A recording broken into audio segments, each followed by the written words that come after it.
Hello and welcome. Today we're going to have a look at Glitchspace, which is an interesting little game I picked up recently for an indie game stand. Developed by Space Budgie. It's currently in alpha mode. Offers apparently 2 to 3 hours worth of gameplay at the moment, but I haven't played it all the way through at this stage. I've only really just sort of loaded it in. But basically not an overly exciting title screen. It's built on the Unity engine, which is fine. That's very good. But title screen, very simple. That's great. We've got a story mode, a sandbox mode, which is not yet unlocked. I assume you've got to complete the game and quit. Very simple. So let's go into the story mode. This starts off with a simple tutorial, the usual sort of movement options for a first-person game. We've got the jump. Now, although there's a gun, at this point in time we can't actually shoot anything, and I don't think we will be able to, because this is actually more of a puzzle-based game where we are a programmer or something in a virtual world, and when we see glitches, we have to work out how to solve them. These little funny-looking window-type things are portals into the next area. And a glitch is like what's in front of me, a red object that's sort of glitching out. So to edit that, we right click, to zoom out using the mouse gives us an idea of what's happening. Now, this is all about a programming understanding. I won't say it teaches programming, but it gives you an idea of the different languages involved. So basically at the moment it's telling us some object needs to get scaled along these vectors and scales, and yes, this is true, this is what's going to happen. So now we have the chance to add in the object, and because all of these little boxes are locked, we can only move around what we add in. And to get that to link in and become active, click on the little line there and drag that across, and then that changes what's the object is, because we've just said we want the main object that we're looking at or that we've selected to scale according to these data, and yes, we want that to be true. So yeah, so then we can run on and go into this part of the world. So, gone through the tutorial, let's jump into level 1. Level 1, okay, we have a platform that obviously is a little bit hollow. Now, you don't have to worry, death is very forgiving in this game. You just get teleported back to the beginning of the level. I'm assuming that red block, yes, would be me, because it's some sort of mirror, and even if you walk through it, go back. So, okay, what have we got? We've got main object, which is a cube, and enabling collisions with the cube. The logic says yes, we do want to enable those collisions. So now the cube is solid, the object is solid, and we can walk through it. Okay, we can drop down. Now this red panel is in our way. So saying now that the main object is a cube, and so the cube disable collisions, and we want to say true to disabling collisions. So we need to disconnect that one and connect through. And now we can walk straight through it. Yep. Hold on. There's a second one there. And again, we want to disable those collisions and walk straight through into the next part of the level. Now, this one here, again, we want to disable the collisions, but our only options are false and not.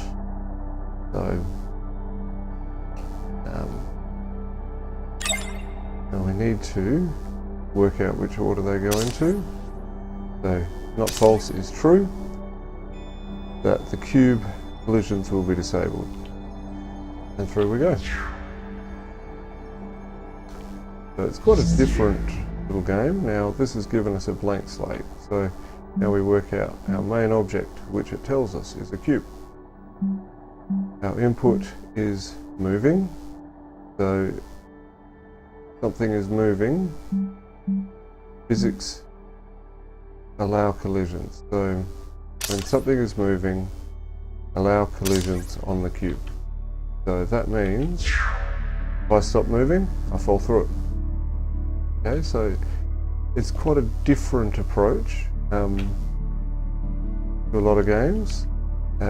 It's a puzzle-based game by the looks of things, so if you're not into that type of thing, you're really not going to be into this.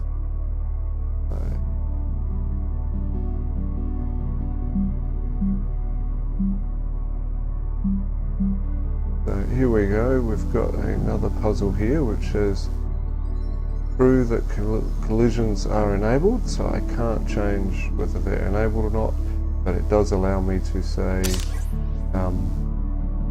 if you're moving, collisions are false. Get rid of that one. Or if you're moving, collisions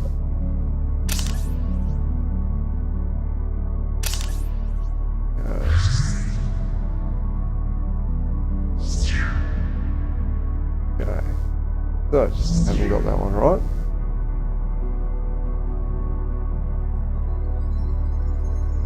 So, maybe I can actually unlock that. No. Allow collision or moving.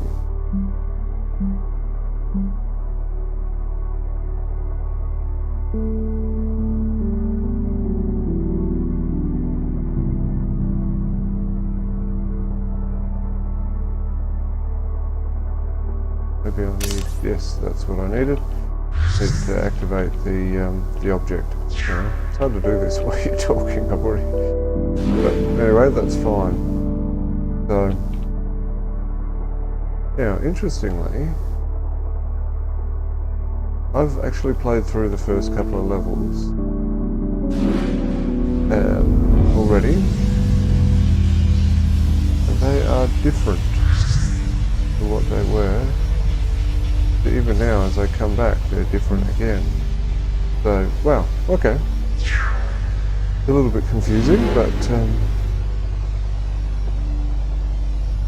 even now, they're different as I come through again. Okay, so yeah, this game is a little bit more confusing than I thought, but is good. Now we've got an oscillating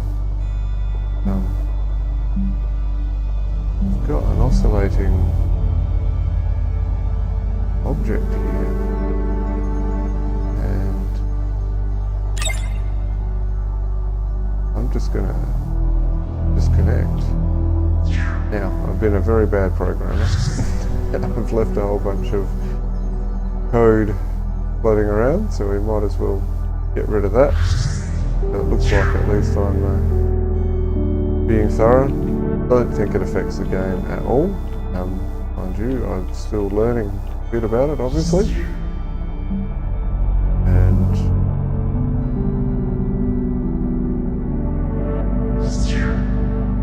that's a hollow, and we want to allow collisions on the cube according to the clock.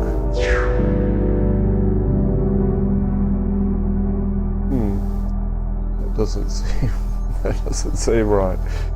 So, but anyway, this is giving you the idea of what the game is like. So if you're into puzzle-based games and you want something that's a little bit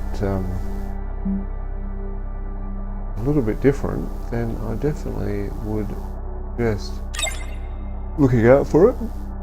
So, I see what I had to do. Okay. So I had to wait until it was actually solid and then disconnect my disconnect my clock, which was allowing it to change in size and shape. So now, this situation, we would like this object to stretch by a factor of bolt-on number 3.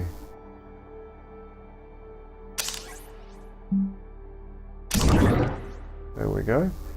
So we wanted to have it increase by 10 by 10, so that it was big enough for us to get onto it, and do a similar thing here.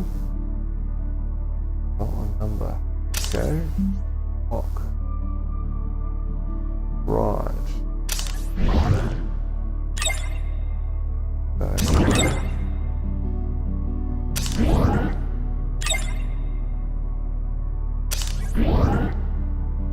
Now I can't see this being particularly simple. Maybe it can affect up here.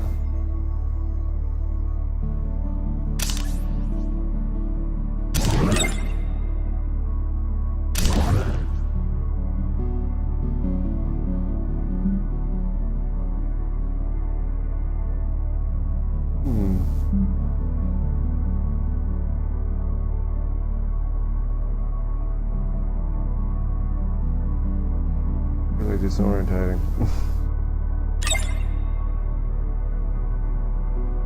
Bolt-on number.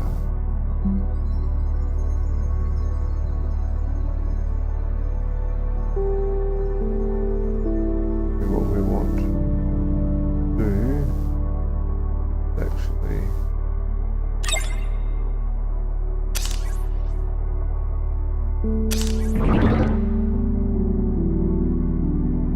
there we go.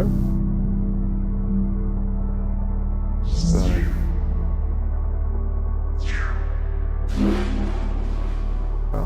okay. So the game is definitely not predictable. It's definitely an interesting approach, and nice little soundtrack, very pleasant, but amazingly quite different each time I've played it. So, hasn't been a lot, but yeah, so like I said, definitely look out for it. If you're not sure, wait for a special, maybe you'll come around again. But it's definitely an interesting little puzzle-based game just to challenge you. When you exit and come back in, you do start off from wherever you were. You might be at the beginning of the area that was in, marked out by the little windows. But yeah, overall, quite an interesting little game. So if you're interested in a puzzler to find out a little bit more about programming type thought processes, and then by all means pick it up. So anyway, thanks for watching.